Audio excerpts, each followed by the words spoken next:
So Senator Marco Rubio and a couple of other legislators introduced a bill into Congress that would ban TikTok. It would make it illegal for TikTok to operate in the United States. This is kind of a big deal since there are 1 billion users of TikTok worldwide, 3 billion downloads of TikTok worldwide. That's a lot of people. Obviously, most young people have TikTok, but a lot of parents have TikTok. A lot of millennials have TikTok. A lot of boomers even have TikTok, believe it or not. Yes, they do. So the reason Senator Marco Rubio introduced this, I want to read just a little bit of the introduction of this bill so that you can understand his reasoning. He said, a bill to protect Americans from the threats posed by certain foreign adversaries using current or potential future social media companies that those foreign adversaries control to surveil Americans, learn sensitive data about Americans, or spread influence campaigns, propaganda, or censorship.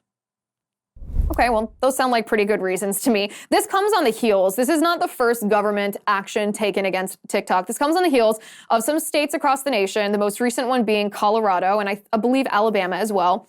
The governor of Colorado, Spencer Cox, and the governor of Alabama, Kay Ivey, both banned TikTok, the app, from any state-owned device. So any state employee who is issued a cell phone for work, you're not allowed to download TikTok. You're not allowed to have this app on state-owned devices because there's widespread, actually bipartisan acknowledgement that TikTok poses a security threat to our nation, that it's a peephole for the spies in China. When I say bipartisan, I mean literally bipartisan. The Biden campaign before the 2020 election prohibited their campaign staffers from having TikTok on their phones.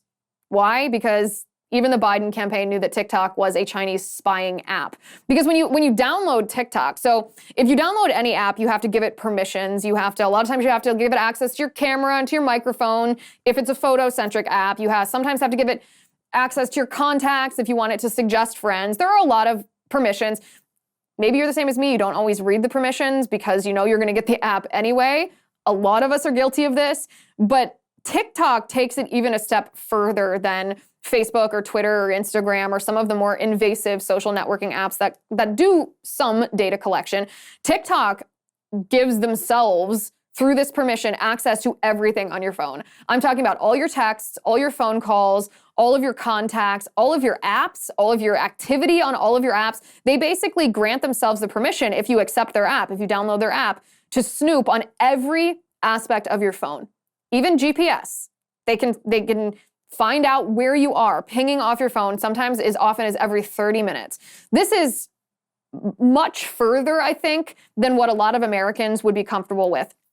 And I'm saying this from a standpoint of especially the younger generation, millennials and Gen Z, we've gotten pretty comfortable with pretty significant violations of our privacy online. This is sort of what we've grown up with. Certainly Gen Z grew up with it. Millennials have experienced this since high school. If you want to be online, you kind of say, like, well, the Chinese, if they want my data, they're going to find it anyway, right? This is actually something that I say to my mom and my grandmother when they worry about online security.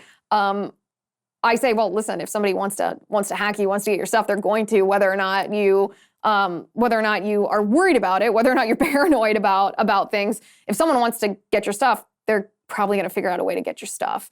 I say this to my own family members, but it's not a good attitude.